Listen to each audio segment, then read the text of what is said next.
loi Yédan, par exemple, qui tente de mettre sur le même plan l'antisémitisme et l'antisionisme, c'est quelque chose, c'est un produit de quelque chose. On veut manipuler l'opinion publique et faire en sorte que ceux qui s'opposent à un génocide, qui s'opposent à la destruction d'un peuple et qui continuent aujourd'hui malgré l'accord de paix, seraient des antisémites. Et donc, en fin de compte, agiraient non pas parce qu'ils trouvent insupportable le fait qu'on tue des femmes, des enfants, des vieillards absolument sans défense, mais parce qu'ils voudraient accuser le peuple juif. Comme s'il y avait rien, mais il y a des gens juste qui portent des accusations fallacieuses. Alors que justement tout le monde peut le constater, et des millions de gens l'ont constaté pendant des années, et ça continue malgré l'accord de paix. Et ben il y a des meurtres, il y a des destructions d'hôpitaux, de mosquées, de cités universitaires. On bloque les gens, on bloque disons l'approvisionnement d'un lieu. Et c'est pas antisémite de dire ça. Et cette utilisation qui est faite de cette instrumentalisation de l'antisémitisme, en fait, elle est faite pour empêcher des milliers de personnes qui se sont exprimées, et on l'a vu dans tous les pays du monde, d'exprimer leur horreur. Et ça, quand on reprend la question, et c'est pas de la comparaison, de dire que je vois les mêmes images quand je vois des enfants arrêtés par la police ou tués par la police, et que je vois un enfant, les photos de l'enfant de Ghetto de Varsovie qui est menacé par les soldats nazis, je vois pas, il faut vraiment avoir un esprit tordu pour dire que là, je suis antisémite. D'autant plus que, mais je veux même pas me réclamer du fait que moi je suis juif. Même si moi je pars pas du fait que je suis juif pour analyser ça. Je pars du fait que je suis un humain, un internationaliste, un démocrate. Aujourd'hui, le critère, c'est pas juif ou pas juif. Le critère, c'est est-ce que tu es pour la démocratie? Est-ce que tu es pour la paix? Est-ce que tu es pour la préservation des enfants dans le monde entier? Si demain on me dit qu'on tire sur des enfants en Tanzanie, ben je serai contre. Même si la police qui le fait est noire et tire sur des noirs. Ça changera absolument pas ma vision des choses. Donc c'est ça l'instrumentalisation. Elle a un but. Et là, dans le but précis, là, dans le cas précis de la situation française, mais pas seulement en situation française, mais dans la situation française, le but, c'est parce que une organisation qui est en train de structurer des millions d'hommes qui veulent en finir avec la vie qu'ils ont, doit être stigmatisée. Donc on a trouvé ça. C'est-à-dire que c'est toujours la même chose. Le racisme, la stigmatisation, ça a toujours un but politique. C'est pas des préjugés. Bien sûr, il y a des gens qui les ont, ces préjugés. Mais c'est pas des préjugés. C'est vraiment une volonté politique.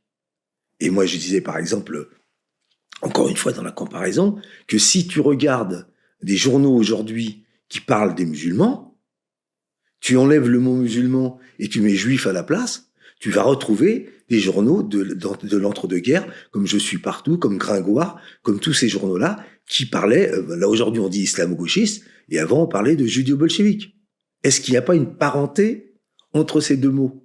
C'est-à-dire qu'on attribue à des gens qui ont une religion, moi que je ne partage pas. Moi je suis complètement athée, je suis complètement matérialiste. Je n'ai aucune religion. Mais je suis pour la laïcité, c'est-à-dire je suis pour que chacun puisse librement exprimer ce qu'il est, sa religion, son point de vue, du moment que ça puisse se faire de façon pacifique. Et la question, autant je suis pas pour la paix sociale, je suis pour la lutte des classes, mais je suis pour la paix civile.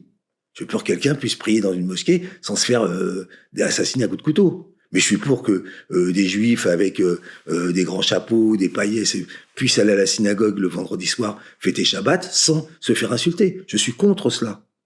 Et justement, il faut l'assimilation, la responsabilité d'aujourd'hui des gens qui parlent comme ça, de Yédan, de l'État d'Israël, etc., c'est de mettre en danger les Juifs en disant que Juifs et Israël, c'est la même chose. Non. Juifs, c'est des milliers d'années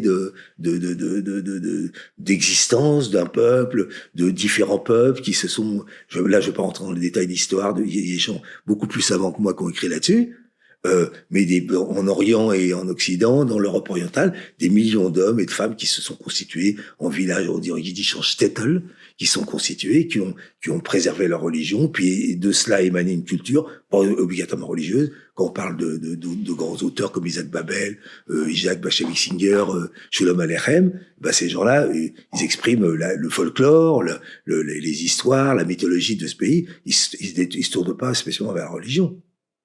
Et c'est ça qui est pour moi important. 2000 ans d'oppression des Juifs font que les Juifs sont tournés vers la libération d'eux-mêmes déjà, et donc de tous les autres peuples. D'ailleurs, pendant la Révolution française, il y a un député protestant qui a déclaré à la tribune des États généraux, je demande que nous arrêtions de nous oppresser comme protestants, et je demande par la même occasion que vous arrêtiez d'oppresser les Juifs, nos cousins, je sais pas le terme exact qu'il emploie, qui eux, depuis 2000 ans, subissent l'opprobre, etc. Donc c'est toujours le sens de la libération, c'est toujours le sens du fait d'avoir la liberté d'exprimer ce qu'on est, et que l'État qui dirige le pays ne prenne pas position. Et c'est ça qui est insupportable aussi aujourd'hui. C'est que l'État actuel, gouverné par Macron, cet État prend position ouvertement. Il a beau raconter des tas de choses, il prend position ouvertement pour défendre le sionisme, pour défendre Netanyahou, et pas défendre la démocratie, la liberté, mais simplement, sans même parler de politique, de défendre la vie de personnes, d'enfants. En fait, aujourd'hui, ce qui est complexe, c'est qu'il y a des gens qui déclarent et qui sont d'accord avec le fait qu'il y a instrumentalisation de l'antisémitisme, mais qui prétendent que, en disant cela, on cherche à se cacher derrière ça pour justifier quand même des formes d'antisémitisme. Oui, c'est vrai qu'aujourd'hui, il y a des gens qui se déclarent d'accord sur le fait qu'il y a instrumentalisation de l'antisémitisme, mais qui en même temps, ces gens-là, ils prétendent que ceux qui parlent d'instrumentalisation, en fin de compte, se cachent derrière ça pour justifier des propos, des actes antisémites. Et c'est là que c'est retors et que c'est complexe, parce que il faut répondre aussi à ça. Il faut répondre que l'instrumentalisation, ça veut dire vraiment d'utiliser le fait parce que l'antisémitisme, et c'est ça qui est grave, c'est que la façon dont l'État d'Israël s'approprie le judaïsme, et l'État d'Israël et tous ceux qui le défendent, y compris certaines organisations françaises, fait que c'est eux qui établissent une confusion. C'est leur droit, et on les combattra de dire qu'ils sont pour l'État d'Israël, mais en demandant aux Juifs d'être solidaires de cette position, c'est eux qui créent la situation d'antisémitisme. Et effectivement, il y a des actes antisémites. Et c'est pas le dire, c'est vrai. Il y a des actes antisémites comme il y a des actes racistes, que quand on fait que la société se tende à ce point sur ces questions-là, quand on instrumentalise les questions raciales, les questions religieuses, eh ben effectivement, parce qu'il y a des comment on appelle ça, des préjugés, il y a dans la société, faut pas faire les innocents, il y a des préjugés dans la société, il y a de l'antisémitisme. Eh bien, on jette de l'huile sur le feu de ces préjugés. Mais c'est comparable. Je vais donner un exemple qui est un peu hors du problème lui-même pour s'élever un peu. Moi, j'étais en Yougoslavie avant la scission de la République fédérale yougoslave. Personne parlait de musulmans, personne parlait de bosniaques ou de croates ou de serbes. C'était des yougoslaves. Puis quand, pour des besoins politiques, les dirigeants de chacune des républiques de la fédération ont commencé à vouloir se partager le gâteau, on va dire en gros, et ben on a commencé à voir apparaître, à attiser des oppositions qui n'existaient plus. Par exemple, dans la région de Sarajevo, il y avait énormément de Bosniaques qui étaient mariés avec des Serbes. Il y avait des Croates qui étaient mariés avec des Kosovars ou des Macédoniens.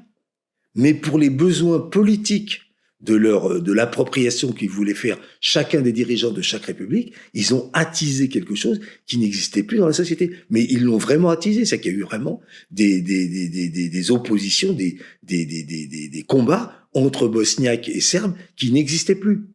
Donc effectivement, le danger de l'instrumentalisation d'un racisme ou d'un préjugé, c'est de réveiller dans la société des choses qui étaient en sommeil grâce à l'évolution, et d'aller chercher les choses les plus basses, les plus féodales, les plus anciennes, et dire, ah, vous voyez, il y a l'antisémitisme.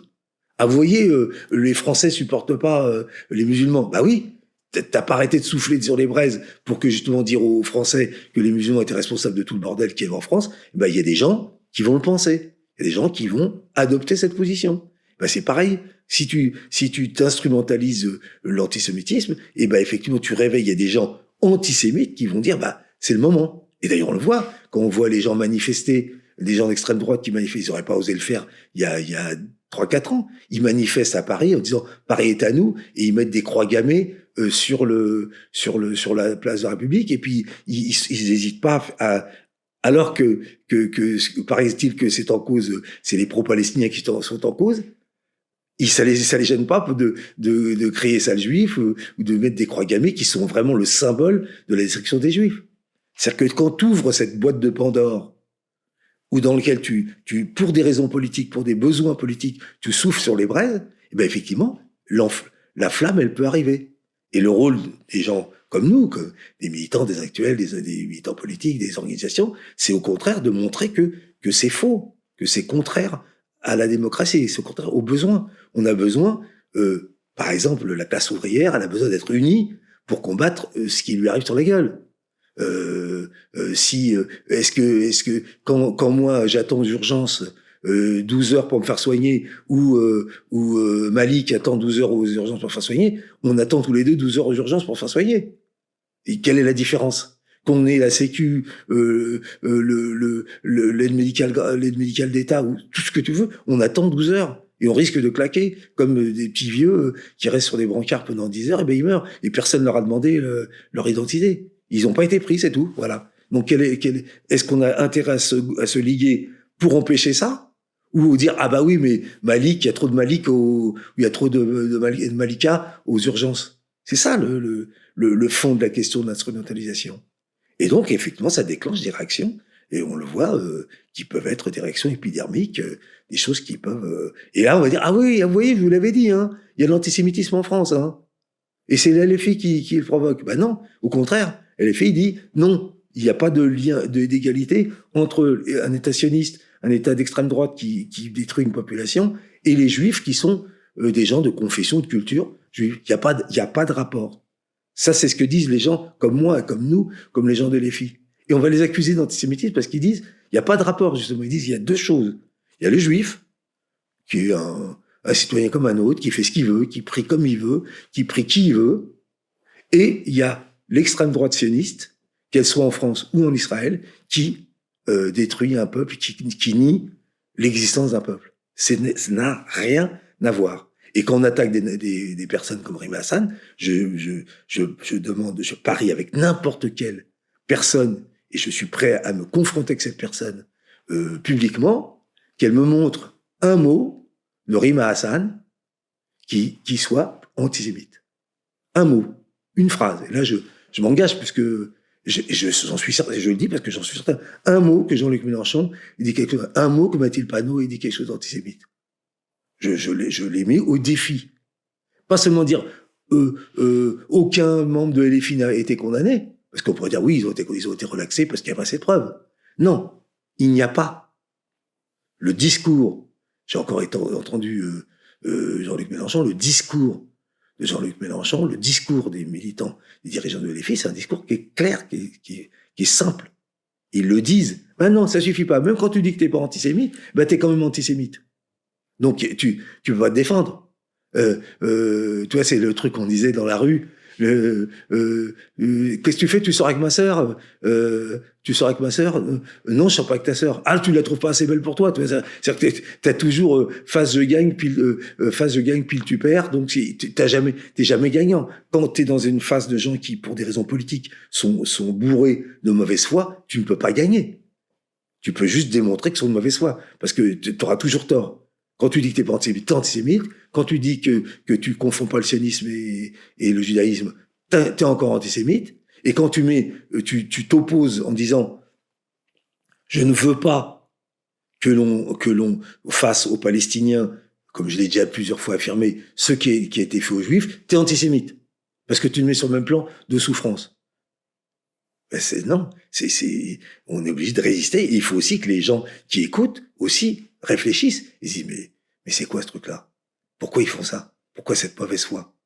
Pourquoi, quand Retailleau dit à bas le voile, il a le droit de le dire, c'est tranquille. Et quand Rima Hassan dit à bas Retailleau, en sens qu'elle le condamne en tant que politique, là, c'est un crime absolu. Elle lui met une cible derrière le dos.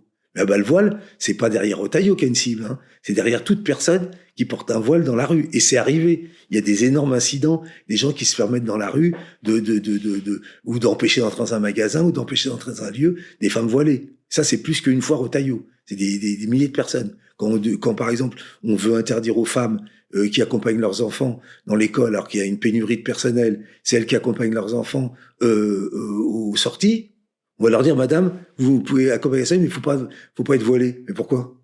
Je suis pas employé de l'État, je suis une maman, et je m'applique. Alors, sinon, faut interdire le piercing, faut interdire les tatouages, faut interdire tout ce qui n'est pas dans la norme exacte. On sait bien que c'est faux. On sait bien que ça marche pas comme ça.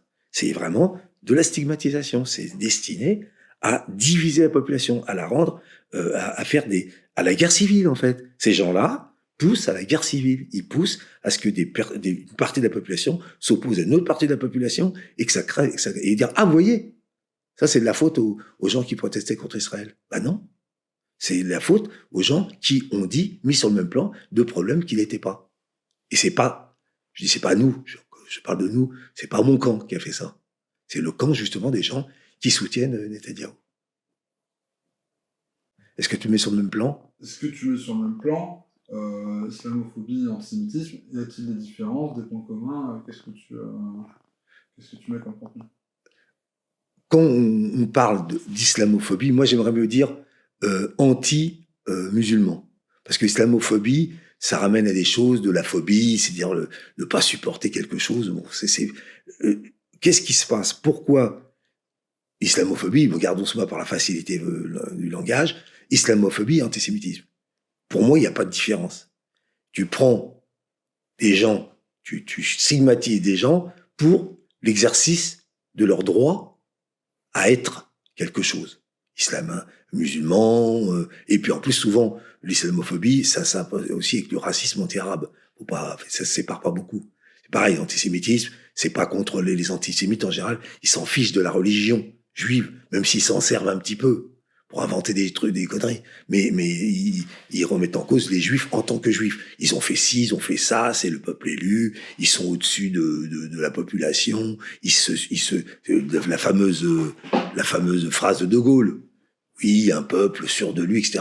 C'est-à-dire ça, c'est ça l'antisémitisme. L'antisémitisme, c'est stigmatiser quelqu'un, le juif, pour ce qu'il est, le fait qu'il soit juif.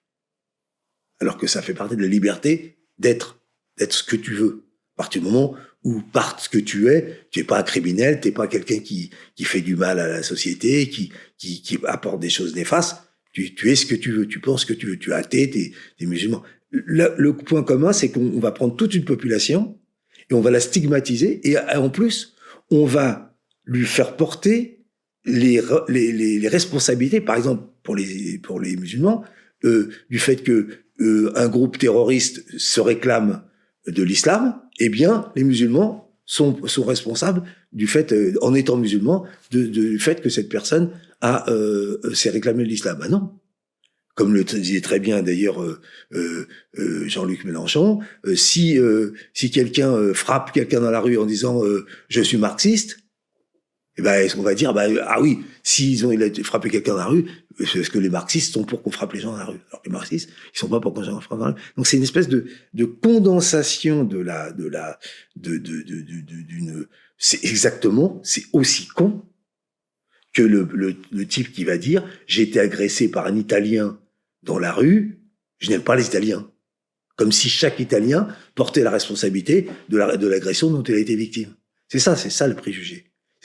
Mais ça, c'est le préjugé de base, le préjugé de la personne lambda, qui Marx disait cette phrase, Engels disait cette phrase magnifique, l'antisémitisme, moi j'étendrais ça au racisme, c'est le socialisme des imbéciles.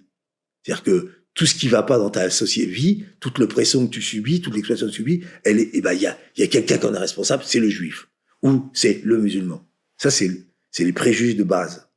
Mais l'instrumentalisation de ces préjugés, c'est-à-dire le fait que des politiques s'en emparent pour mener une politique, même pour le pouvoir, se servir de ça pour ou se maintenir au pouvoir, ça c'est autre chose. Ça rentre dans un autre domaine. Ça rentre dans le domaine de justement ce qu'on appelle l'instrumentalisation. C'est-à-dire que il y a une population qui est sensible à certains points, je vais jeter de l'huile sur le feu et cette personne va voter pour moi. Et justement, alors ça c'est intéressant parce que paradoxalement, on accuse Jean-Luc Mélenchon d'être cette personne qui sert du sentiment d'insécurité et de racisme d'une population pour faire de l'électoralisme. Mais là, c'est vraiment encore de la mauvaise foi. Moi, je ne me présente à aucune élection et je ne suis candidat à aucune prise de pouvoir. Je déclare comme Jean-Luc Mélenchon que je suis contre le racisme anti-arabe. Et tout démocrate, quelle que soit sa tendance politique, quel que soit le parti auquel il appartient, tout démocrate, donc j'exclus les non-démocrates, tout démocrate devrait avoir la même position. C'est pas électoraliste de dire je ne veux pas qu'on fasse des ratonnades. Je veux pas que des groupes d'extrême droite rentrent dans les quartiers populaires et poursuivent des musulmans ou poursuivent des homosexuels ou poursuivent d'autres personnes. Ce n'est pas être électoraliste de dire ça, que je défends toute personne qui est victime de l'oppression. C'est pas, il y a rien d'électoraliste là-dedans. Tout le monde devrait être aussi électoraliste que ça et dire, moi, dans mon programme, quoi que je pense, il faut détruire la sécu, il faut la réforme de retraite, ou il la faut pas, mais moi, je condamne toute atteinte aux personnes en fonction de leurs opinions ou de leur origine. Ça devrait être un sentiment naturel, normal, démocratique. Donc, ça n'a rien d'électoraliste de dire, je ne veux pas qu'on opprime les gens des quartiers populaires. Et là, la mauvaise foi politique qui a un but, elle va jusqu'à là. Dire que quand tu défends des gens, bah t'es électoraliste. Donc faudrait se joindre au cœur général et dire les musulmans, les immigrés sont responsables de toutes les mauvaises situations qu'on vit en France. Et je prends un exemple précis, c'est la délinquance. On accuse les personnes d'origine étrangère d'être à l'origine de la délinquance. Mais ça, encore une fois, c'est complètement faux. Parce que il y a des gens qui l'ont fait plus avant que moi, j'ai pas le temps de citer les chiffres, qui ont montré que la proportion de délinquance en France menée par les personnes d'origine étrangère est exactement proportionnelle à leur nombre dans la population. Sauf que si on l'a vu, par exemple, c'était une fois où il y avait un jeune homme, il y avait une jeune fille malheureusement qui s'était fait assassiner en rentrant de l'école. Tout de suite, il y a eu un lever de bouclier pour accuser un OQTF ou quelqu'un qui... Et en fin de compte, on a découvert c'était malheureusement, parce que je dis malheureusement, un jeune Français complètement toxicomane, etc., qui a pété les planches. Mais pourtant, et après, ils se sont pas excusés, ces gens-là, qui avaient tout de suite levé le bouclier pour déclarer que c'était un étranger. Ils se sont pas excusés, mais ils l'ont dit avant. Ils ont semé le poison avant. Après, ils se sont pas excusés. Et c'est la presse qui a dit, bah non, c'est pas vrai, etc. C'est ça, le système de manipulation. Une manipulation qui accuse l'humaniste, le démocrate, la personne de base qui est pour la justice, d'être quelqu'un d'antisémite ou autre chose. Donc, c'est ça la parenté qu'il y a entre les deux. Et ça sert toujours à la même chose. Ça sert à diviser la population. Et bien sûr que jusqu'à mon dernier souffle, il n'y a pas que moi, je m'opposerai à ça. Et je m'opposerai. Et d'ailleurs, une très bonne sociologue qui s'appelle Sophie Bessis, elle a écrit un livre qui s'appelle Anatomie d'une imposture. Anatomie d'une imposture sur la civilisation judéo-chrétienne. Elle a montré que on essaye de mettre en commun maintenant, pour en exclure l'islam, on essaie de mettre en commun le judaïsme et le christianisme, alors que si on ouvre un peu les yeux et puis on ouvre un peu les livres aussi, ça sert. Et ben, il y a depuis 2000 ans dans les pays occidentaux en particulier, pas seulement, et surtout dans l'Europe, en particulier dans l'Europe, l'antisémitisme était une des bases de la politique de tous ceux qui ont régné, pour des tas de raisons que je ne veux pas développer, mais l'antisémitisme, et on l'a vu, l'apothéose de ça a été le génocide juif de la guerre 39-47. Mais il n'est pas venu par hasard, ce génocide. Il n'a pas surgi du sol par un fou sanglant, Hitler, même si on peut penser que c'est un fou sanglant. C'est un processus qui a été amené avec des racistes français, Gobineau, etc., qui sont venus pour justifier, pour dire que l'ennemi principal, c'était les Juifs. Et donc, depuis 2000 ans, les Juifs, en France et dans d'autres pays, étaient mis à l'écart, étaient interdits de certains métiers. Où est cette civilisation judéo-chrétienne ? Est-ce qu'on s'est réclamé de la civilisation judéo-chrétienne quand Philippe le Bel a viré les Juifs et puis plein d'autres? Et d'ailleurs, je cite souvent ce député protestant des États généraux qui a déclaré je demande que le mot tolérance soit enlevé de vocabulaire et remplacé par l'égalité des droits. Je demande que les protestants cessent d'être stigmatisés, persécutés pour le protestantisme, parce que c'était aussi le cas en France. Hein. C'était le règne de l'Église catholique. Ça, on veut le faire oublier aussi. Et il a ajouté, et je demande que nos cousins juifs soient aussi, en même temps que nous, libérés de toutes ces contraintes et qu'ils aient les droits égaux à tous. Ça prouve bien qu'il y avait un problème. Et tout d'un coup, la civilisation est judéo-chrétienne pour les besoins d'en exclure l'islam, alors que la civilisation arabo-musulmane a traversé, est aussi constitutif de la civilisation européenne que le christianisme. La civilisation arabo-musulmane nous a amené l'algèbre, des programmes de médecine et tout qui ont été intégrés à la civilisation. Il y a on ne sait même pas, mais il y a des milliers de mots qu'on emploie en français qui ont une origine arabe. Et on dit, et là tout d'un coup, pour le séparer, pour les besoins actuels, de soutenir le sionisme et de mener une campagne politique contre les immigrés d'origine arabo-musulmane, eh bien, on va sortir la civilisation judéo-chrétienne. Et reprise par des crétins comme Zemmour, ou parce que quelqu'un qui apparaît comme très cultivé, mais qui ne l'est pas. Je vous dis franchement, s'il a un vrai interlocuteur en face de lui, un vrai historien, il peut lui montrer qu'il raconte que des sornettes. Eh bien, ils vont expliquer ça. Et elle démontre dans son livre, mais bien sûr, on n'en fait pas la publicité. Elle démontre dans ce livre que c'est c'est une invention récente. Alors qu'elle dit que dans la civilisation européenne, il y a la philosophie grecque, il y a la civilisation romaine, il y a toute une série d'apports qui constituent une totalité, dans lequel le christianisme, ça faut pas tomber dans l'autre sens, a son rôle et à sa place. Mais il n'a pas une place exclusive. Et en plus, depuis des milliers, au moins 1000 ans, il a été en plus opposé à toute une série de personnes qui ont voulu, les philosophes des Lumières, Copernic, Giordano Bruno, etc., qui se sont opposés justement au catholicisme pour faire valoir la science. Donc, c'est des procédés qui sont basés sur l'ignorance et qui veulent cultiver l'ignorance. Et c'est pour ça qu'ils parlent. Ils ont besoin qu'on soit une espèce de bande d'abrutis qui réagissions à toutes les saloperies qu'ils peuvent dire et qu'on réagit de façon abrutie, c'est-à-dire qu'on s'oppose à mon voisin qui est musulman. Moi, j'étais gamin dans le 18e, au 6e étage, on était juifs. Au 5e, il y avait la famille Amrouche qui était musulman. Je ne savais même pas qu'il était musulman. On me l'a pas dit.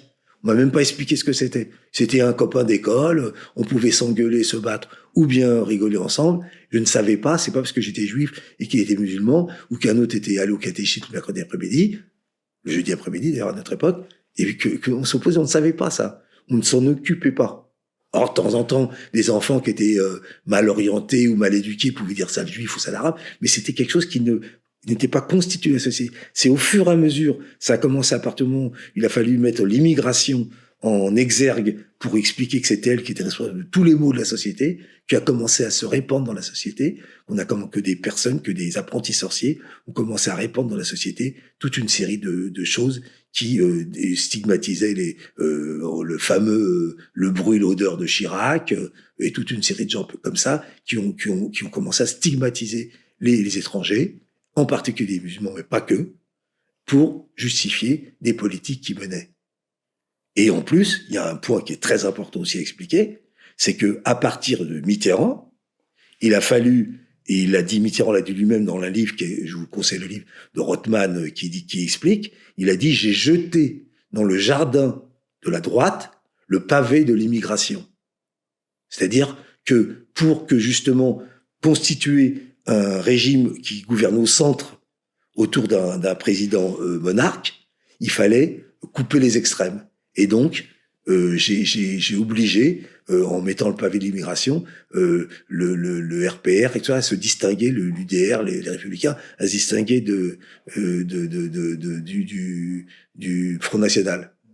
Ou au contraire, à s'y rattacher pour montrer, vous voyez, et qu'est-ce qui s'est passé? Bah oui, effectivement, c'est une très belle réussite. Et il a permis, Le Pen en 1981, il faisait 0,74%, et aujourd'hui, il est à des taux très hauts dans les élections. Ça, c'est le produit d'une politique qui a consisté à vouloir, justement, pour gouverner au centre, rejeter la droite vers l'extrême droite pour montrer, bah, ces gens-là, faut pas gouverner avec eux, parce qu'il fallait constituer une force centrale. Et aujourd'hui, il y a des gens qui l'expliquent aussi mieux que moi. On est dans l'extrême centre, c'est-à-dire des gens qui se prétendent centristes, qui se prétendent modérés, mais qui en fait font le lit de l'extrême droite en prenant des lois. Comme je dis souvent, l'extrême droite hurle et il faut la combattre, mais ceux qui agissent, ceux qui font les lois, qui aujourd'hui, les Retailleau, les Bayrou, les Macron, c'est eux qui font les lois, c'est eux qui font des lois racistes, c'est eux qui rendent insupportable la vie des travailleurs d'origine étrangère, et on va jusqu'aux extrémités où Arnaud Klarsfeld, le fils de chasseurs de nazis, dit il faudrait faire comme aux États-Unis, une ICE qui vienne faire des grandes rafles d'immigrés. Et quand on dit grande rafle, excusez-moi, ma pauvre mère est morte, mais je pense que là, elle aurait explosé. Parce que rafle, c'est la rafle du Veldiv, c'est là où on a ramassé les Juifs, les 72 000 Juifs à Paris, et qu'on les a envoyés en camp de la mort. Donc le mot rafle, il a une signification. Et là, bon, le Conseil d'État, là, mais j'ai pas vu Macron, Retailleau, Faure, tous les grands dirigeants politiques qui parlent tous les jours à la télévision, condamner cela. Ils l'ont dit, oui, c'est pas bien, Arnaud, tu vas trop loin. Non, mais Arnaud, il a une parole fasciste, une parole d'extrême droite. Il a employé le mot rafle, alors que ses parents étaient chasseurs de nazis. Faut dire que ça lui avait été permis par son père, qui, quelque temps avant, avait dit qu'il préférait voter, alors, lui, Serge Klarsfeld, qui préférait voter Front National que les filles. Donc lui, il a pris une grosse responsabilité. Il y a beaucoup de Juifs rescapés et enfants de rescapés qui ont totalement condamné cette position, qui est une position dégueulasse. Face à un parti, tu peux être désaccord avec lui, le trouver trop extrémiste, trop collectiviste, trop communiste, trop socialiste. Mais quand tu dis que tu vas choisir entre ce parti avec lequel tu es en désaccord politique, ce qui est ton droit, et un parti qui a été fondé par des Waffen-SS, pour un chasseur de nazis, c'est un truc. Les gens, ils arrivent à une situation complètement où ils sont dans une situation, je sais pas, je parle pas faire de la psychologie, mais ils sont dans une position de schizophrène, quoi. Une position où ils vont. On va dénoncer la position soi-disant schizophrène, antisémite de la LFI, mais ça, la position de Serge Klarsfeld, qui appelle lui à voter Front National plutôt, qui choisirait plutôt Front National que LFI, ça aussi. Personne n'en parle, il n'y a pas de caricature sur Charlie Hebdo, tout, parce que ça, c'est bien, c'est normal, c'est accepté, ça peut se dire, on peut dire ce qu'on veut. Toi, tu dis, je ne, comme je l'ai écrit, je le lirai tout à l'heure, tu peux dire, tu es condamné parce que tu dis que tu refuses ce qui se passe à Gaza ou tu refuses ce qui se passe au ghetto de Varsovie, mais Arnaud Klarsfeld peut dire qu'il faut faire des grandes rafles d'immigrés, Serge Klarsfeld peut dire qu'il faut mieux voter RN que LFI. Ça passe, c'est normal, ça fait partie du paysage, c'est en bonne entente. Oh non, monsieur, je ne suis pas d'accord avec vous, vous ne devriez pas dire ça, mais c'est à fleur et moucheté, quoi. Alors que c'est grave.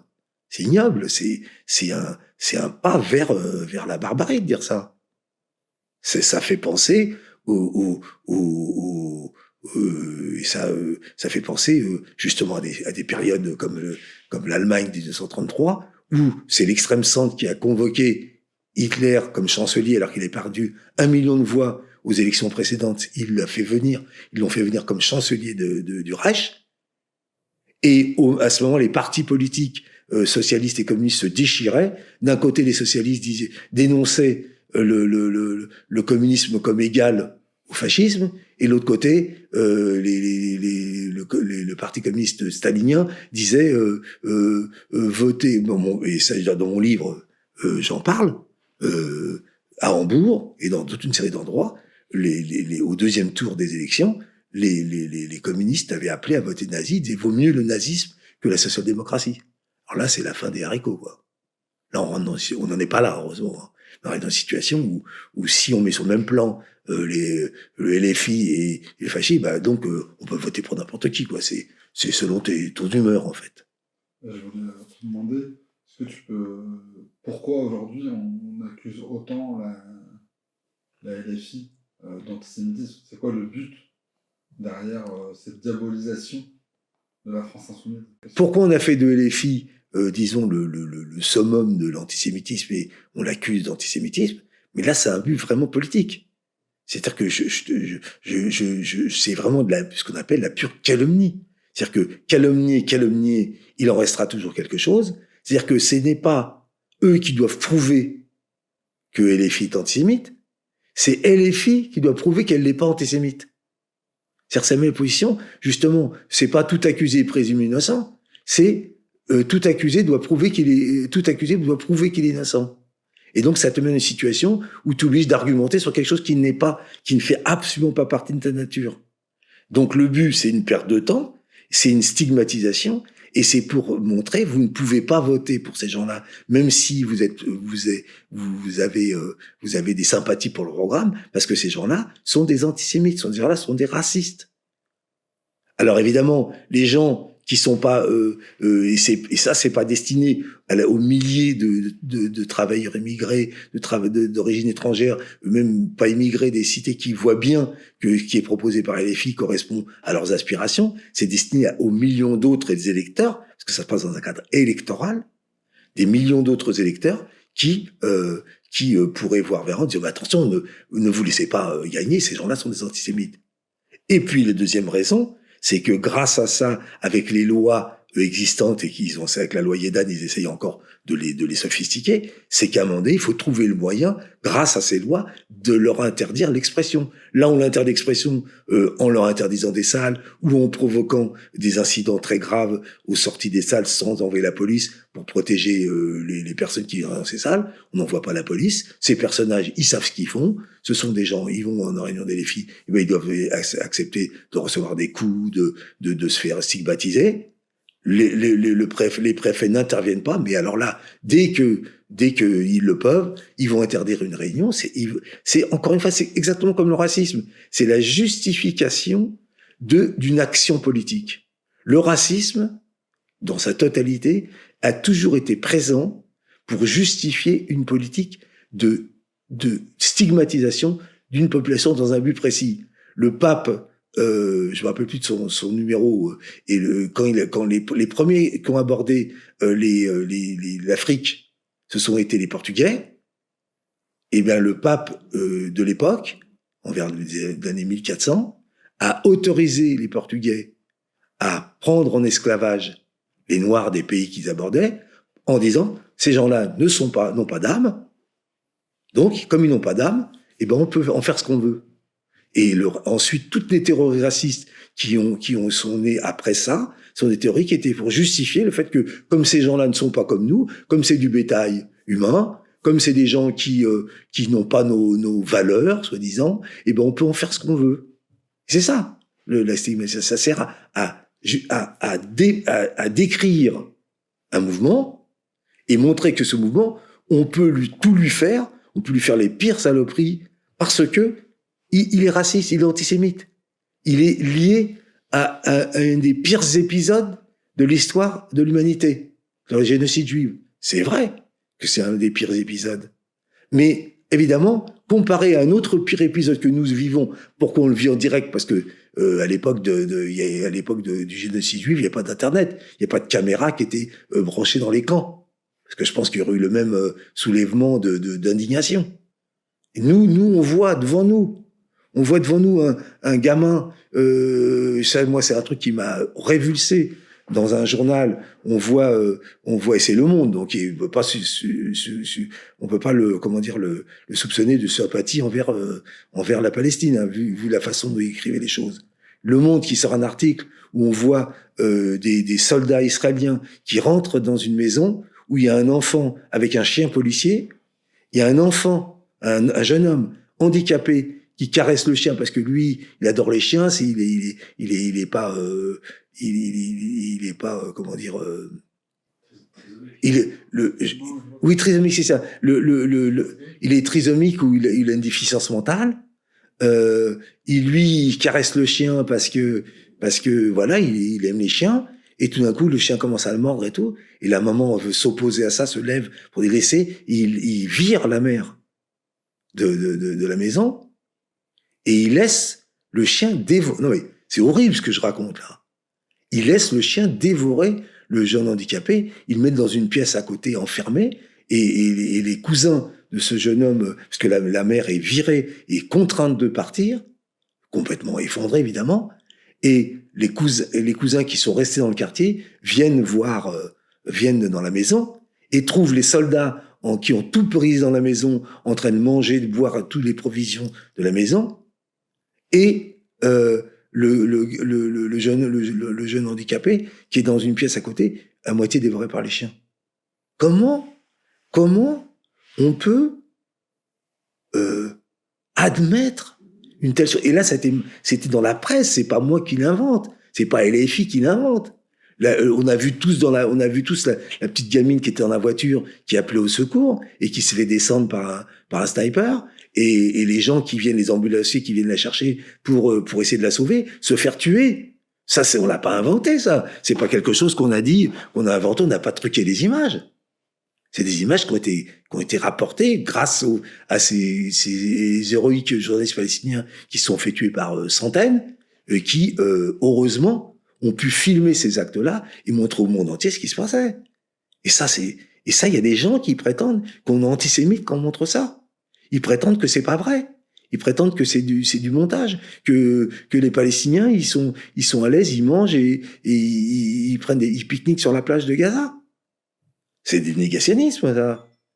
Et moi, je rejette et je vomis le négationnisme de Forisson qui dit qu'il y a peu de concentration, mais je vomis de même façon le négationnisme des gens qui disent que ça n'a pas eu lieu, puisqu'on l'a vu. On l'a vu, ça a été filmé. Ça a été envoyé. On a vu des gens brûlés dans les hôpitaux. On l'a vu. Ça, on l'a vu. C'est pas quelque chose qui a été inventé. C'est pas, donc il y a des gens qui arrivent à dire que ce sont des images inventées, des images truquées. Alors, ils sont tombés sur le crâne, quoi. Je parle même pas des dirigeants politiques qui ont intérêt à expliquer ça, mais les individus qui sortent des trucs comme ça, mais ça veut dire qu'ils ont perdu toute humanité, ils ont perdu tout discernement. Justement, ils rentrent dans la propagande politique. Donc Goebbels disait, plus c'est gros, plus ça passe. Plus on va dire que c'est une image inventée et tout, plus ça passe. Ah oui, mais là on pourrait quand même douter que cet acte-là, alors qu'il est dans les journaux. Les journaux qui, je le répète, la presse française n'a pas sympathisé du tout. Mais à un moment donné, c'était tellement atroce qu'ils ont été obligés d'en parler. Ils sont obligés de le dire. Parce que sinon, eux-mêmes devenaient, ils étaient déjà un peu complices, mais ils devenaient complètement complices.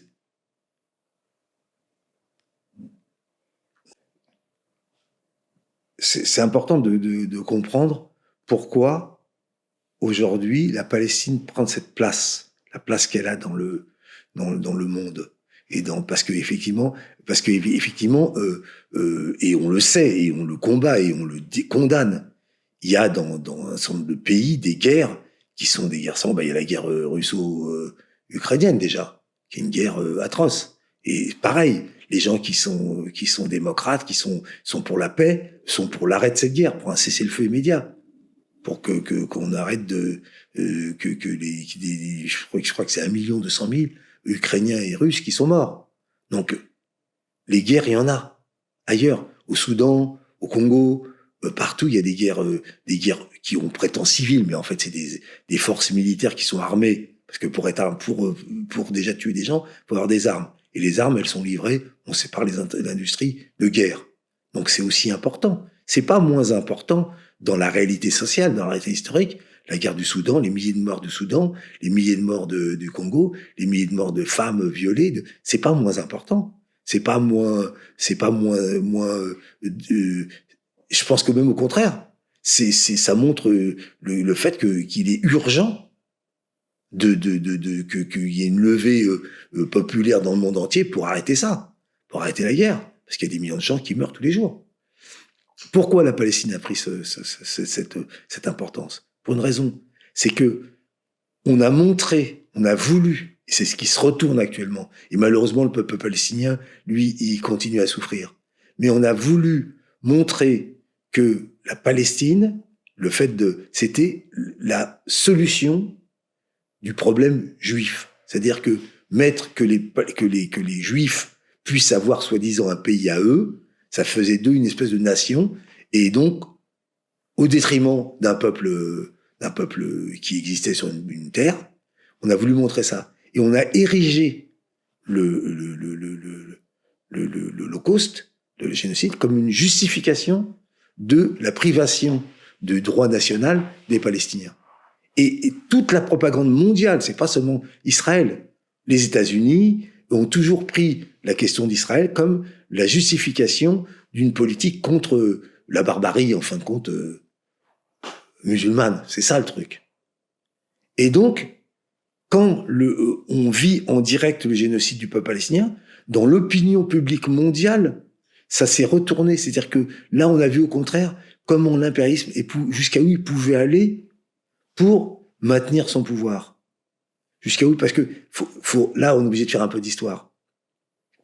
En 1947, l'ONU a décidé de la création d'un État juif, comme suite de toute une autre série de propositions politiques qui ont été faites avant. C'est un accord entre l'URSS et les États-Unis. C'est conséquent aux accords de partage du monde qui s'est fait entre Staline et Roosevelt et Winston Churchill, aux accords de Yalta et de Potsdam. Ça a été décidé. Et on a décidé et en plus, c'est un acte, c'est ça, les gens ne le savent pas, mais c'est un acte antisémite, en fait, qui s'est fait. Et c'est documenté. Au moment où les Juifs qui avaient été persécutés, génocidés en Europe, voulaient quitter l'Europe, et on peut très bien le comprendre, ils voulaient aller en Amérique du Sud, au Canada, en Angleterre, aux États-Unis. Et qu'est-ce qu'ont fait les États-Unis? Ils ont interdit l'arrivée de ces Juifs dans tous les... On leur a pas laissé le choix. Fallait qu'ils aillent en Israël ou nulle part ailleurs. Et ça, il y a même un parti politique, trotskiste, qui s'appelle le SWP, qui a mené une campagne avec des organisations syndicales pour la levée de l'interdiction de visa envers les Juifs. Bon, ce que je raconte, c'est pas la légende du siècle. Et donc, on a pris la population juive, en fait, en otage. On l'a mis sur cette terre-là. On a construit un État artificiel, un État qu'on a armé, et ce qu'on appelle la Nakba, et on a chassé les Palestiniens des terres où ils habitaient depuis des milliers d'années. On les a chassés pour installer. Et ça ne rend pas responsables les personnes qui ont été installées. C'est pour ça encore une fois, faut pas confondre sionisme et antisémitisme. Ces gens-là ont été mis là. Et ensuite, on les a éduqués, on les a structurés dans le sens de dire que leur légitimité à eux, elle est opposée à la légitimité des Palestiniens. Jamais, à aucun moment, ou des très petites minorités, on dit la seule solution, ça serait que, puisque ces gens-là... Moi, je suis pour la liberté de circulation. Moi, je suis pour la liberté de chaque personne dans le monde de s'installer où il veut. Donc, moi personnellement, je n'ai rien contre que des Juifs aient envie d'aller s'installer en Palestine. Mais pourquoi s'installer en Palestine en excluant la population autochtone? Pourquoi ne pas créer une nation palestinienne? Parce que c'est ce que ne voulait pas l'impérialisme anglais, ce que ne voulait pas l'impérialisme américain. Ils ne voulaient pas un pays, une république laïque, démocratique, qui intègre toutes les populations dont elle est composée. Ils n'en voulaient pas. Ils ont voulu créer une forme d'État qui soit un point avancé de leur politique de contrôle du Moyen-Orient qui s'est manifestée par la suite, puisqu'ensuite ils ont fait, en 56, ils ont sauté sur le canal de Suez pour empêcher sa nationalisation par Nasser. Ensuite, ils ont fait la guerre d'Afghanistan, la guerre d'Irak, toutes les guerres qu'ils ont plusieurs fois, la guerre du Golfe plusieurs fois. C'est-à-dire c'est le but principal de l'impérialisme américain qui est l'animateur de cette politique, c'est le contrôle du Moyen-Orient et de ses richesses. Et ils ont voulu faire d'Israël, en se servant du génocide, c'est eux qui sont servis, c'est eux qui ont instrumentalisé le génocide comme un élément de justification d'une politique coloniale impérialiste. C'est ça qui s'est passé. Et aujourd'hui, il y a le renversement de cela, non pas encore pour les Palestiniens malheureusement, mais au niveau de l'opinion publique mondiale, ça s'est renversé. C'est que des millions d'hommes qui croyaient que Israël constituait un refuge pour les Juifs par rapport à la persécution qu'ils avaient subie auparavant, ont vu que non, ça représentait un espèce d'État armé jusqu'aux dents, où chaque membre de la population est armé, contre une population qui est totalement innocente, qui juste habitait là, mais il faut justifier de son départ. Et c'est ça qui rend ce point aussi important, aussi symbolique. C'est que pour les millions d'hommes et de femmes dans le monde entier, on a vu on a vu la représentation politique de ce que jusqu'à où est capable d'aller l'impérialisme pour établir ses plans, pour faire ce qu'il a à faire pour ses besoins économiques, politiques, militaires. C'est ça. C'est pour ça que ça a une telle importance. Et c'est pour ça que tous les gens qui instrumentalisent l'antisémitisme poursuivent le même but, y compris non seulement à l'échelle internationale, mais dans leur propre pays. Parce que ça les sert à l'échelle internationale et ça les sert dans leur propre pays. Puisqu'en faisant ça, ils empêchent des forces politiques progressistes qui veulent changer la situation, qui veulent changer le régime, d'exister. Ils veulent y arriver, mais ils veulent essayer d'empêcher des organisations d'exister. C'est ça, pour ça que ça a ce point central, pour ça que ça a une utilité. Mais ça ne rend pas plus important le génocide du peuple juif que du peuple congolais, du peuple soudanais. C'est pas moins important, c'est pas moins, on doit pas moins en tenir compte. C'est juste comprendre comment, à un moment donné, quelque chose qui se constitue. C'est comme le génocide juif. Il y a eu 6 millions de morts. Il y a eu 22 millions de Russes qui sont morts. Il y a plus de 50 millions de personnes qui sont mortes pendant la guerre 39-45. Le génocide juif n'est pas plus important que les 22 millions de Russes, mais c'est différent. Les 22 millions de Russes sont morts dans une guerre contre l'Allemagne, mais dans laquelle les nazis y ont été sérieusement à la manœuvre pour détruire des populations entières. Hein. En Ukraine, ils ont assassiné des milliers de gens. Hitler disait même jusqu'aux nouveau-nés, pour pas qu'ils puissent se reproduire. Mais pourquoi le génocide juif prend une telle importance ? Parce que là, c'était la quintessence de la politique hitlérienne pour aller jusqu'au bout de son besoin politique impérialiste de domination de l'Europe et du monde. Il fallait qu'ils prennent la population juive en exergue, et qu'ils la détruisent en disant, voilà, non seulement on terrorise tous les peuples en disant, si vous êtes opposés à nous, vous allez voir ce que vous allez voir. C'était ça. Deuxièmement, on se servait de l'antisémitisme semé par l'Église catholique et orthodoxe dans les pays d'Europe de l'Est et dans les populations où il y avait une forte concentration de l'antisémitisme pour les asservir, en les asservant aussi mentalement, en allant jusqu'au bout de la destruction des Juifs, de tous ces mythes, le Juif qui a tué le Christ, etc. Et on constituait donc une espèce d'épée de Damoclès qui se tenait autour de tous les peuples. Si vous vous opposez à nous, voilà ce que vous allez voir. Ils allaient mourir dans ces conditions-là. Ils d'entrer la terreur, la peur, et en même temps tout ce que j'ai expliqué sur les préjugés. Ils s'appuyaient sur des préjugés énormes semés par l'Église catholique et l'Église orthodoxe dans les pays d'Europe orientale, où il y avait un antisémitisme profond de l'État, puisque les Juifs, par exemple, en Russie, pouvaient pas rentrer dans la Russie tsariste, les Juifs pouvaient pas rentrer jusqu'à la Révolution de 17, les Juifs pouvaient pas rentrer dans n'importe quelle université, pouvaient pas faire n'importe quelle étude, avec toute une série d'interdits. Donc c'était vraiment très puissant. Et c'était resté, bien que l'État russe, dès la révolution de 1917, un des premiers décrets qui a été pris, c'était que ceux qui organisaient des pogroms étaient fusillés. C'est-à-dire que pour montrer que la révolution russe, elle a été complètement contre l'antisémitisme. C'était d'abord un nombre hyper important de ces dirigeants étaient des juifs, et ça a été toujours aussi dans l'esprit des nazis que les juifs étaient, et c'est vrai, du côté des révolutions, des opprimés, etc. Donc ça, ils voulaient aussi l'éradiquer, mais aussi parce que il fallait créer cette espèce de moment de summum de la barbarie, et de savoir qu'il ne reculerait devant rien. Que Hitler soit antisémite, c'est sûr. Il l'était, dans Mein Kampf, il montre bien qu'il était antisémite.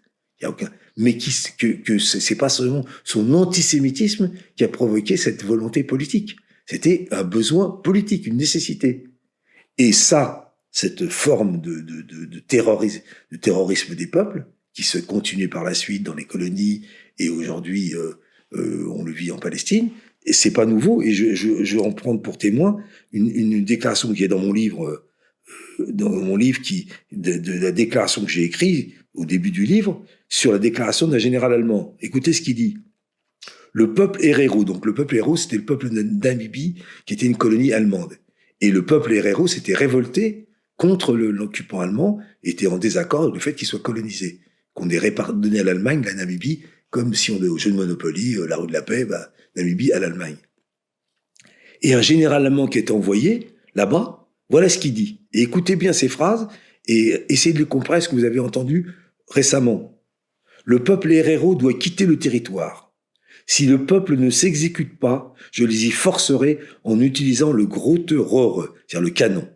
À l'intérieur des frontières allemandes, donc c'est les colonies, chaque Herero, avec ou sans armes, avec ou sans bétail, sera fusillé. Je n'accepterai plus désormais les femmes et les enfants, je les renverrai à leur peuple ou les ferai abattre. Voici mes déclarations au peuple Herero, von Trotta, grand général du puissant Kaiser allemand. Eh ben, je m'excuse pour tous les détracteurs, mais si vous ne pouvez pas, si vous ne comparez pas cette déclaration à certaines déclarations qui ont été faites par des généraux israéliens parlant de Gaza, eh ben c'est que vous ne voulez pas voir, vous ne voulez pas regarder, vous voulez masquer la réalité. Et c'est très important de partir de la réalité. C'est-à-dire que quand on vient terroriser une population, quand on veut l'annihiler et terroriser toutes les autres populations, eh bien on fait ce genre d'action. Et c'est pour ça qu'il est important aujourd'hui que des juifs prennent la parole. Moi, je suis juif. Je l'ai déjà dit plusieurs fois. Je me rattache au judaïsme à travers la culture juive, la littérature yiddish, mais je ne suis absolument pas religieux. Et je n'ai jamais excipé de mon origine, de l'origine de ma mère, des convictions de mon père, quand je considère comme internationaliste, comme militant, donc qui me rattache à tous ceux qui se battent dans le monde entier. Mais là, aujourd'hui, c'est très important de pouvoir dire je suis juif et je n'accepte pas cela. Je suis juif et je ne peux pas tolérer qu'on se serve de mon nom, qu'on m'utilise pour martyriser un peuple. Et pourquoi c'est important aujourd'hui que des juifs témoignent? Moi, par exemple, je suis juif et j'ai jamais excipé ça. C'était pas ma préoccupation. Je suis un juif, comme j'ai dit, de culture juive, de la culture de ma mère en particulier, la culture yiddish. Mais aujourd'hui, c'est important d'en parler parce que justement, on instrumentalise l'antisémitisme, on se sert pour attaquer des gens, pour attaquer les gens qui refusent le génocide du peuple palestinien. On parle au nom des juifs. Et donc, ça n'est pas acceptable. Ça n'est pas acceptable. Et donc, il faut s'exprimer. Moi, par exemple, je le dis, ce qui se passe pour les Palestiniens aujourd'hui n'est pas nouveau dans l'histoire. Il y a eu de multiples phases où la façon de créer la domination, la façon de dominer les peuples, de les terroriser, la façon de dominer les peuples, de les terroriser, c'était de leur montrer que ils n'avaient aucune chance de résister et qu'il fallait qu'on était en mesure de les détruire. Pourquoi c'est important que les Juifs s'expriment? Moi, personnellement, je suis juif, mais j'ai jamais excipé de cette appartenance, parce que pour moi, c'était normal. Je suis juif, voilà, c'est partie de la vie, j'ai une culture juive, je suis pas religieux, je suis pas croyant, mais je fais partie, il y a une culture et quelque chose qui est resté, qui existe, et que non seulement que je respecte, mais que j'aime beaucoup. Comme je l'ai déjà parlé, les auteurs yiddish, que je trouve extraordinaires dans la description de la vie, de leur propre communauté, mais aussi de toute autre chose sur la Russie. Il y a des très beaux ouvrages comme un triptyque de Shalom Ax qui parle de Varsovie, Saint-Pétersbourg, Moscou, et qui décrit la révolution russe comme d'une façon magnifique. Donc pourquoi exciper ça? Parce que on instrumentalise. L'instrumentalisation, c'est aussi de dire les Juifs. Quand on parle d'Israël, dire les Juifs. Ben non. Les Juifs, il y en a énormément qui n'acceptent pas qu'en leur nom, on fasse, et on voit même qu'on torture, qu'on opprime un peuple, qu'on essaie de le détruire.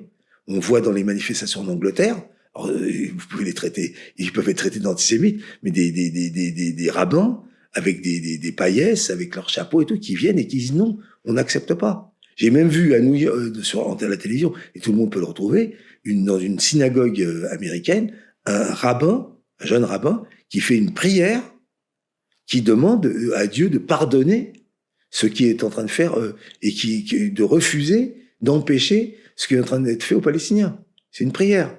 Les 2 synagogues les plus importantes de New York ont refusé de recevoir le ministre, je sais plus si c'est le ministre de l'économie ou un autre ministre, de faire qu'il vienne quand il est arrivé à New York pour voir les autorités américaines. Ils ont refusé quand il est venu aux Nations Unies, ils ont refusé qu'ils viennent participer à l'office. Donc c'est quelque chose de très profond chez les Juifs.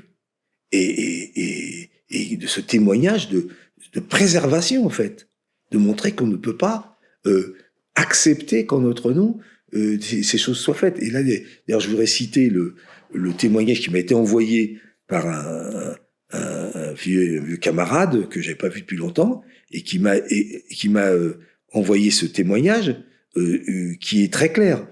Je m'appelle Raoul Salzberg, né à Marseille le 10 février 1942, de parents juifs autrichiens réfugiés en France. Mes grands-parents paternels étaient originaires d'Ukraine et ont fui les pogroms de 1905. Du côté maternel, mon grand-père était de Bucarest et ma grand-mère de Budapest, fille d'un rabbin avec 15 frères et sœurs. Par 2 fois, j'ai échappé à la mort du fait de l'Holocauste. Je le sais par le témoignage enregistré de ma mère par Steven Spielberg en 1991. La première fois se passe en 1942 à Marseille. J'avais 3 mois. La préfecture de Marseille a émis un avis demandant aux juifs étrangers célibataires de se présenter. Nous habitions un logement à Marseille. À 6 heures du matin, 2 policiers français ont frappé à notre porte, demandant à parler à madame Judith Roche, ma mère. Elle leur a répondu que c'était son nom de jeune fille, mais qu'elle était mariée avec un bébé de 3 mois. Et que donc l'avis de la préfecture ne la concernait pas. 2 policiers lui ont demandé de la suivre. Après moult palabres, elle s'est résignée à les suivre, en poussant le landau où elle m'avait posé. On a donc vu dans les rues de Marseille une mère de famille poussant un landau avec un bébé de 3 mois, entourée par 2 policiers. Arrivé à la préfecture, au même moment, le préfet arrivait par hasard dans sa voiture de fonction. Voyant la scène, il interpelle les 2 policiers en disant « Vous arrêtez les mères de famille maintenant ». Les 2 policiers lui répondent qu'ils ont cru bien faire. Le préfet leur hurle « Libérez-moi ça ». Les 2 policiers obtempèrent en bougonnant. Et ma mère est de rentrer triomphalement chez elle, en passant devant mon père, dans le bureau de mon père, qui lui a dit « Tu es formidable ». Puis ensuite, il continue parce que ça lui est arrivé encore. Le 2e fois se passe en 1942 dans le camp de Rivesaltes. J'avais 7 mois. Nous avions été arrêtés auparavant par la milice dans un autobus à Annemasse, alors que nous cherchions à nous réfugier en Suisse et à cheminer par ce train vers le camp de Rivesaltes. Rivesaltes, c'est dans les Pyrénées. Ma mère s'avait procuré la carte d'identité de madame Daniel Mayer et s'est présentée à la porte du camp de Rivesaltes avec moi dans les bras en déclarant « J'ai été en visite ». Et on l'a laissé sortir. 6 trains de la mort sont partis du camp de Rivesaltes vers Auschwitz. 1750 ne sont jamais revenus. Ces trains étaient affrétés par les autorités françaises, quand l'occupant allemand de la zone nord de la France le réclamait. Les prisonniers étaient convoqués le matin avec leurs bagages, et ceux qui étaient appelés montaient dans ces trains. Nous avons eu la chance de ne pas avoir été appelés à monter dans ces trains. Ma mère disait toujours avec assurance que cela n'était pas pour nous, avec la confiance de ses 20 ans. Les prisonniers étaient convoqués le matin avec leurs bagages, et ceux qui étaient appelés montaient dans ces trains. Nous avons eu la chance de ne pas avoir été appelés à monter dans ces trains. De nombreuses autres anecdotes ont émaillé cette période qui montrent que les Juifs qui ont survécu sont des miraculés. Je souhaite de tels faits ne se reproduisent jamais, pas seulement pour les Juifs. C'est pour cela que je suis antisioniste, condamnant le génocide que commet le gouvernement israélien contre les Palestiniens de Gaza et de Cisjordanie. Est-ce qu'on peut appeler Raoul Salzberg antisémite? Est-ce qu'on osera dire qu'il est antisémite? Se rescaper des quelques milliers de Juifs qui n'ont eu la chance, en étant emprisonnés en France, de ne pas être emmenés en camp. Et parmi eux, je peux parler de ma mère, pareil, c'est dans le livre, ma mère qui a été arrêtée par la police en 1943, au même moment où on détruisait le port de Marseille. 12 000 personnes ont été évacuées du port des quartiers autour du port de Marseille, et 8 000 ont été envoyés à Arinque, dans un camp militaire dans le Var, et 4 000 ont été envoyés au Baumette. C'est le cas de ma mère. Et ma mère était emprisonnée au Baumette, mon père était emprisonné ailleurs, et pendant ce temps-là, elle a perdu un enfant. Est-ce qu'on me traitera d'antisémite? Je suis prêt dans un jugement, à m'opposer à ceux qui me traiteront d'antisémite, qu'ils me traînent devant la justice pour dire que je suis antisémite. C'est pourquoi des gens comme Raoul et moi, c'est important que nous témoignons. Raoul encore plus que moi, parce que moi je suis un fils d'un rescapé, lui c'est un rescapé. C'est quelqu'un qui a vécu, qui en a parlé avec ses parents, parce que ses parents, son père est mort en 1948, sa maman est morte beaucoup plus tard, mais ils en ont parlé, ils en ont discuté, ils en ont tiré quelque chose. Et ces gens-là témoignent. D'autres personnes dans d'autres pays expliquent je trouve que c'est extraordinaire, comment peut-on traiter ces gens-là d'antisémites alors qu'ils ont été frappés par l'antisémitisme. Et qu'aujourd'hui, pourquoi on ne prendrait pas leurs paroles et on dirait, il y a des gens qui ont été frappés par l'antisémitisme, qui ont été victimes physiques de l'antisémitisme, s'élèvent contre ça et disent non. Pourquoi cette parole n'est pas prise en compte? Pourquoi on peut permettre que ces gens-là soient traités d'antisémites? Et là, on voit bien la puissance de la propagande, qu'on en arrive là. Et entièrement, et là, c'est pas antisémite de le dire, c'est entièrement la reprise de la propagande politique du gouvernement de Netanyahou et de Trump et de tous les autres. Moi, j'ai une anecdote qui est très importante. C'était, à un moment, il y avait un bombardement d'un camp palestinien. Et il y avait un ministre de la Justice de Menachem Begin. Vous voyez, Menachem Begin, c'est l'ancêtre, c'est disons, le formateur de Benjamin Netanyahou, dirigeant nationaliste, suprémaciste israélien. Et ce ministre de la Justice, alors qu'on était en train de bombarder une maison d'un ghetto, d'un camp autour de Gaza, a vu une vieille dame, une vieille palestinienne, qui grattait dans la terre pour retrouver ses médicaments. Elle avait besoin parce qu'elle devait être cardiaque ou diabétique, je sais pas. Et il a dit, ce ministre d'un gouvernement réactionnaire, il a dit, je ne peux pas m'empêcher de penser à ma grand-mère dans le ghetto de Varsovie. Il a dit ça, ce monsieur. Et il a été évidemment immédiatement limogé. Même lui, qui était à l'extrême de la politique suprémaciste et raciste d'apartheid de l'État d'Israël, même lui, il n'a pas pu s'empêcher de le dire. Parce que c'était plus fort que lui. Parce qu'il ne pouvait pas ne pas penser à l'image de sa grand-mère qui était sous les bombardements en train d'essayer de sauver un tout petit peu de choses de ce qu'elle avait. Et il pouvait pas s'empêcher humainement, par-delà sa posture politique, de voir la similitude qu'il y avait entre sa grand-mère et cette vieille dame palestinienne qui cherchait devant sa maison bombardée, qui cherchait ses médicaments. C'est ça, là, pourquoi nous devons nous exprimer. Parce que nous, on n'est pas là pour accuser, en fait. On n'est pas là pour accuser les autres juifs qui ne le font pas. On n'est pas là pour les accuser. On est là pour dire, regardez, écoutez, Comparez les choses. Comment vous pouvez-vous accepter? Et on est beaucoup à pas l'accepter. On n'est pas là pour diviser, pour stigmatiser des personnes. Quand on attaque l'État sioniste, c'est pas pour stigmatiser. C'est pour dire, cette politique-là, elle est impossible. Elle est contraire à notre morale, contraire à notre histoire, elle est contraire à tout ça. Il faut que ça s'arrête. C'est pas pour dénoncer comme des commentateurs. C'est parce que ça nous touche au plus profond de nous-mêmes. Et moi, je vais vous lire un texte que j'ai écrit pour un recueil, je ne sais pas s'il sera publié, mais que j'ai écrit pour un recueil de poèmes pour Gaza. J'ai trouvé ce texte que j'ai envoyé. On m'a demandé un texte pour un recueil de poèmes sur Gaza, mais je ne sais pas si c'était déjà en impression. Bon, peu importe. Je ne sais pas s'il sera publié. Moi, je veux le dire. Je ne veux pas que les enfants de Gaza et de Cisjordanie subissent le même sort que les enfants du ghetto de Varsovie. Ça, c'est ma mère qui me l'a dit. Le ventre gonflé par la faim de l'enfant juif du ghetto de Varsovie ne pourra jamais justifier le ventre gonflé de l'enfant de Gaza ou de Cisjordanie. Les pogroms subis par les juifs de Varsovie ne pourront jamais justifier les pogroms où sont meurtris les Palestiniens de Gaza et de Cisjordanie. Ça, c'est Pierre, un vieux militant, qui l'a dit. Pierre et ma mère ne sont plus en vie. Mais je n'oublierai jamais ce qu'ils m'ont appris. Je les connais bien. Ils seraient capables de sortir de leur tombe pour protéger les enfants de Gaza des balles et des bombes. Des bombes qui tombent et qui ont tout détruit. Détruit Gaza, comme elles avaient détruit Varsovie. Je réfute la parole de ceux qui veulent m'imposer de garder les yeux bandés et de ne pas comparer un crime contre l'humanité à un autre crime contre l'humanité.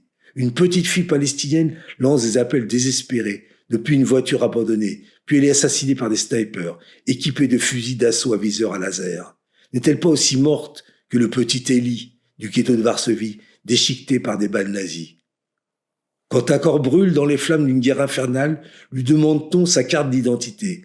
Prend-on ses empreintes digitales pour lui jeter à la face « Hamas, Hamas, Hamas » est-il le nouveau mot de passe que vous avez inventé pour vous donner le droit de tuer, le droit de violer, de défenestrer, de faire dévorer un handicapé par un chien féroce et de le laisser mourir après une agonie atroce? Non, je refuse cette immonde logique. Je refuse que l'on chasse des humains à coups de mortier et à coups de trique.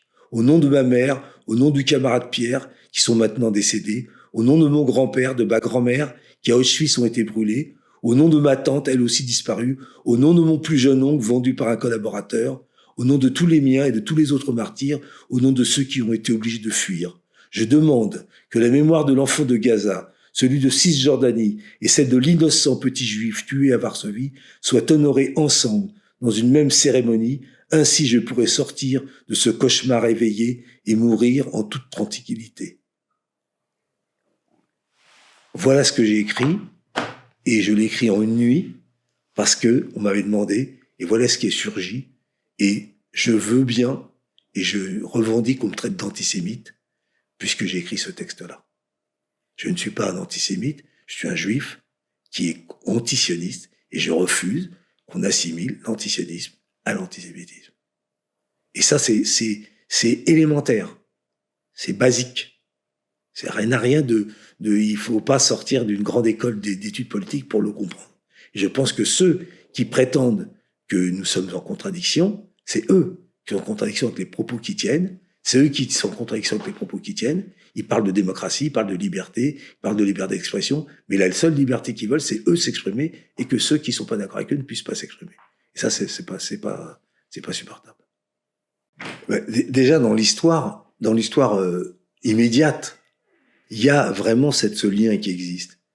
Par exemple, aux États-Unis, il est de notoriété publique que le mouvement d'émancipation des Noirs avec Luther King ont été associés des centaines de militants juifs qui se reconnaissaient complètement dans l'oppression que subissaient les Noirs. Et d'ailleurs, il y a des États des États-Unis où l'antisémitisme était aussi fort, sauf qu'il n'y avait pas de loi anti-juive.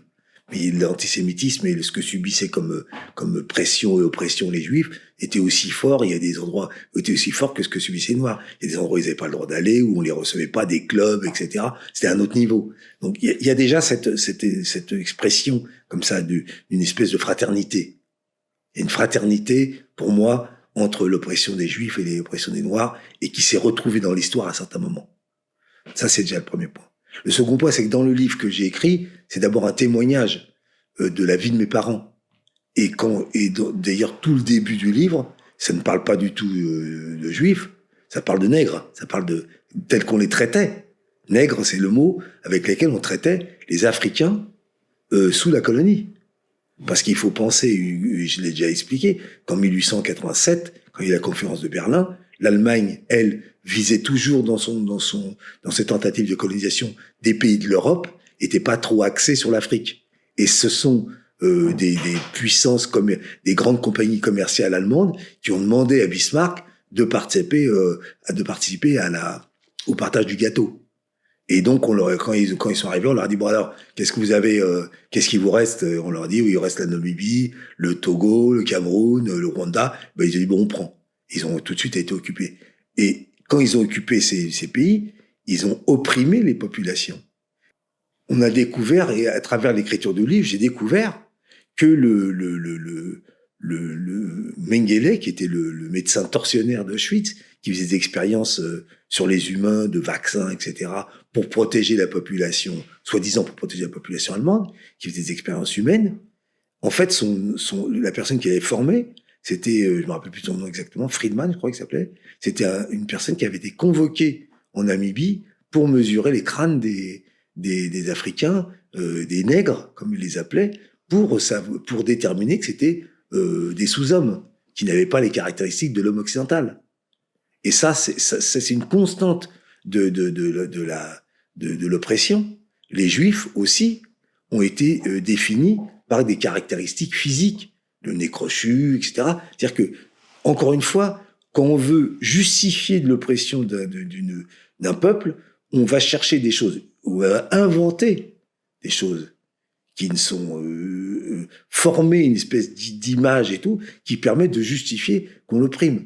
Et c'est ça où je sens la parenté, la colonisation de l'Afrique, pour moi, contient les prémices de ce qui s'est passé pour les Juifs entre 39 et 45, et ce qui s'est passé ensuite pour d'autres colonies après. Parce que, par exemple, les Allemands en Namibie ont déporté la population camerounaise vers l'Allemagne et l'ont fait construire au prix de leur vie la ligne Yaoundé-Douala.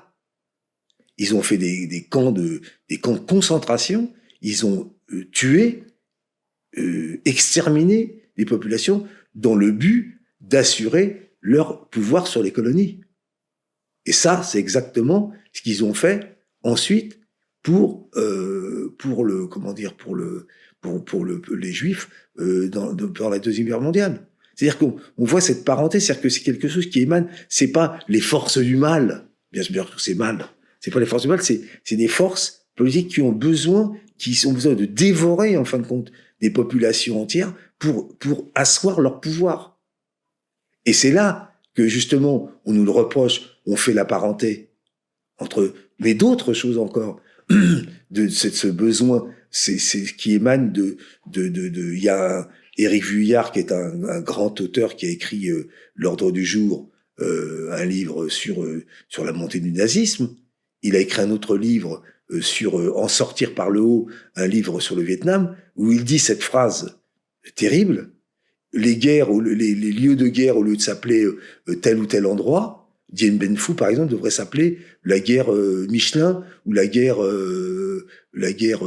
Dunlop, la bataille de Dunlop, la bataille de Michelin, parce que là où les militaires français intervenaient et massacraient des populations qui voulaient se libérer, eh bien, c'était des endroits où il y avait des grands exploitants de caoutchouc français qui avaient établi leurs usines. C'est ça que je vais essayer de dire. C'est là que je dis une parenté, ce que je ressens. Et moi, il s'avère que moi, c'est le hasard total, fait que moi, j'ai vécu dans l'histoire et dans le passé et dans le présent de ces deux origines africaines, noires et juives polonaises. Et j'ai subi personnellement, même si ça n'a pas été aussi violent que d'autres l'ont vécu à certaines époques, mais j'ai vécu personnellement ce qu'était le racisme et l'antisémitisme. Le racisme anti-noir et le racisme et l'antisémitisme. Quand je me suis fait traiter de sale juif, je me suis traité de sale nègre, et je me suis fait traiter de sale bico. Parce qu'en plus, mon apparence est celle d'un habitant du Maghreb.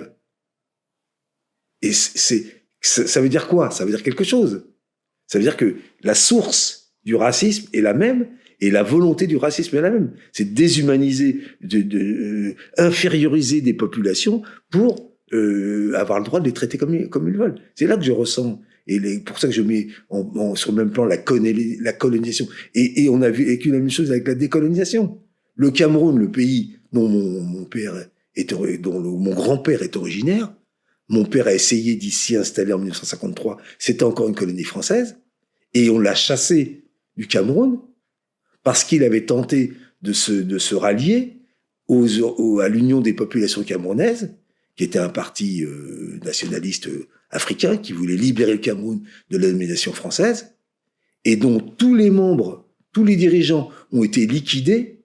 Et d'ailleurs, le dernier de ces membres qui est encore vivant est mort, non pas en Afrique, mais mort à Genève, parce que des faux journalistes l'ont convoqué pour un repas et ont empoisonné son repas. Il fallait éradiquer toute volonté de faire du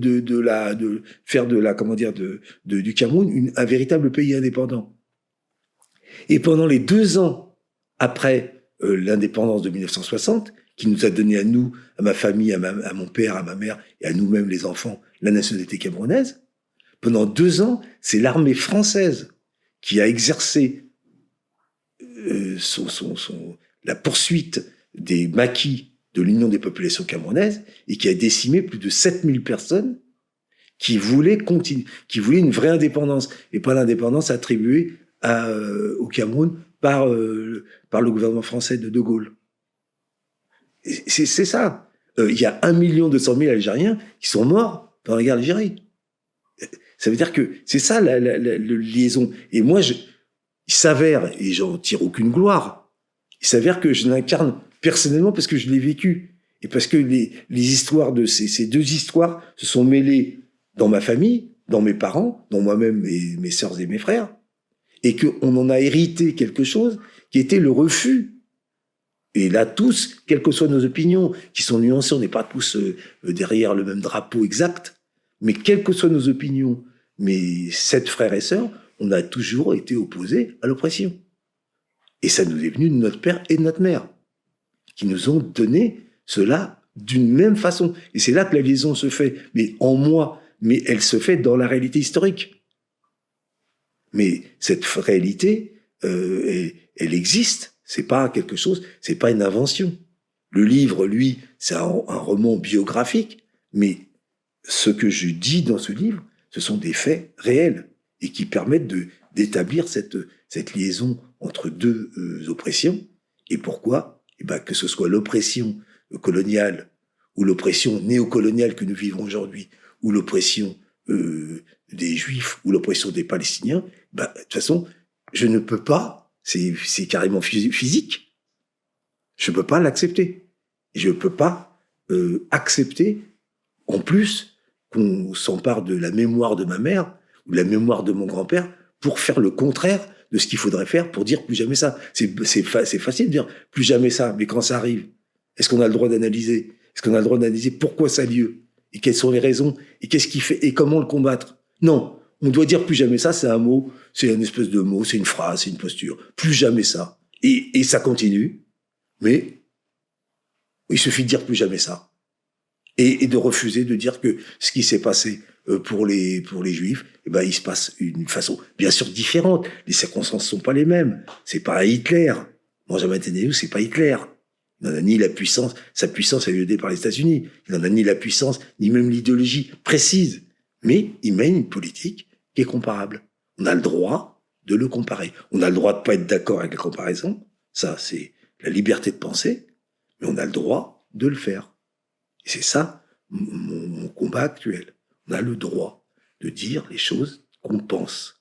Il n'y a personne qui peut nous dire, et on essaie de faire des lois contre ça, qui peut nous dire, non, ça, vous n'avez pas le droit de le dire, sinon vous allez être puni, emprisonné ou donner des amendes. Ça, c'est inadmissible. C'est le contraire même de la liberté d'expression.